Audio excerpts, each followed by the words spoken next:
RSS శతాబ్ది ఉత్సవాల్లో ప్రధాని మోదీ పాల్గొన్నారు. ప్రస్తుతం మోదీ మాట్లాడుతున్నారు. లైవ్ లో చూద్దాం.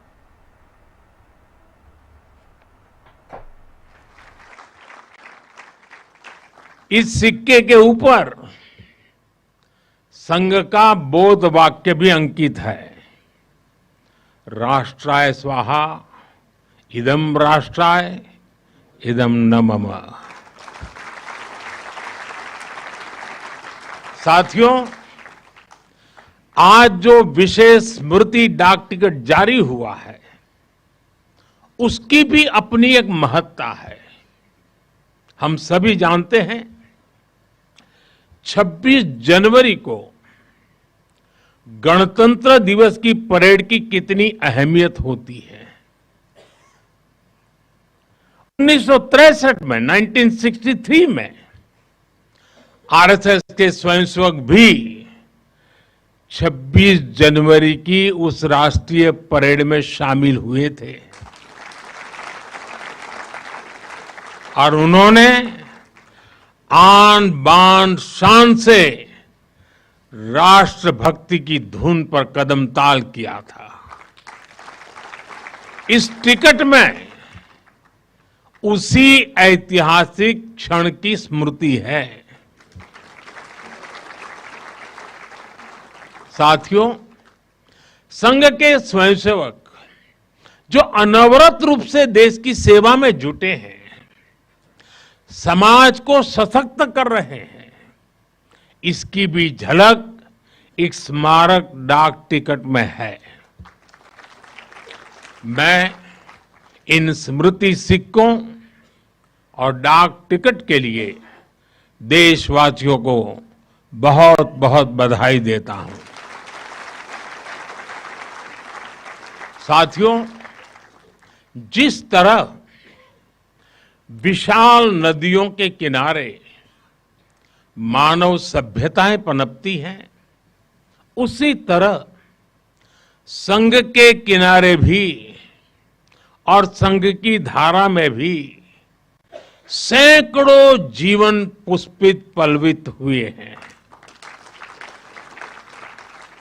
जैसे एक नदी जिन रास्तों से बहती है, उन क्षेत्रों को, वहां की भूमि को, वहां के गांवों को सुजलाम सुफलाम बनाती हुई अपने जल से समृद्ध करती है, वैसे ही संघ ने इस देश के हर क्षेत्र, समाज के हर आयाम को स्पर्श किया है। यह अविरल तप का फल है, यह राष्ट्र प्रवाह प्रबल है।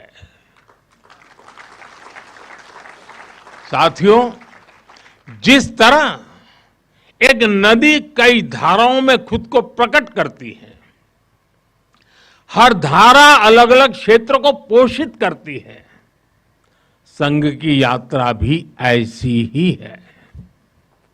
संघ के अलग अलग संगठन भी जीवन के हर पक्ष से जुड़कर राष्ट्र की सेवा करते हैं। शिक्षा हो, कृषि हो, समाज कल्याण हो, आदिवासी कल्याण हो, महिला सशक्तिकरण हो, कला और विज्ञान का क्षेत्र हो, हमारा श्रमिक भाई बहन हो, समाज जीवन के ऐसे कई क्षेत्रों में संघ निरंतर कार्य कर रहा है। और इस यात्रा की भी एक विशेषता रही है। संघ की एक धारा, अनेक धारा तो बनी, मल्टीप्लाई तो होती गई, लेकिन उनमें कभी विरोधाभास पैदा नहीं हुआ, डिवीजन नहीं हुआ, क्योंकि हर धारा का, विविध क्षेत्र में काम करने वाले हर संगठन का उद्देश्य एक ही है, भाव एक ही है, राष्ट्र प्रथम, नेशन फर्स्ट। साथियों, अपने गठन के बाद से ही राष्ट्रीय स्वयंसेवक संघ विराट उद्देश्य लेकर चला और ये उद्देश्य रहा राष्ट्र निर्माण। इस उद्देश्य की पूर्ति के लिए संघ ने जो रास्ता चुना वो था व्यक्ति निर्माण से राष्ट्र निर्माण। और इस रास्ते पर सतत चलने के लिए जो कार्यपद्धति चुनी वो थी नित्य नियमित चलने वाली शाखा। साथियों, परम पूज्य डॉक्टर हेडगेवार जी जानते थे कि हमारा राष्ट्र तभी सशक्त होगा जब हर नागरिक के भीतर राष्ट्र के प्रति दायित्व का बोध जागृत होगा। हमारा राष्ट्र तभी ऊंचा उठेगा जब भारत का हर नागरिक राष्ट्र के लिए जीना सीखेगा।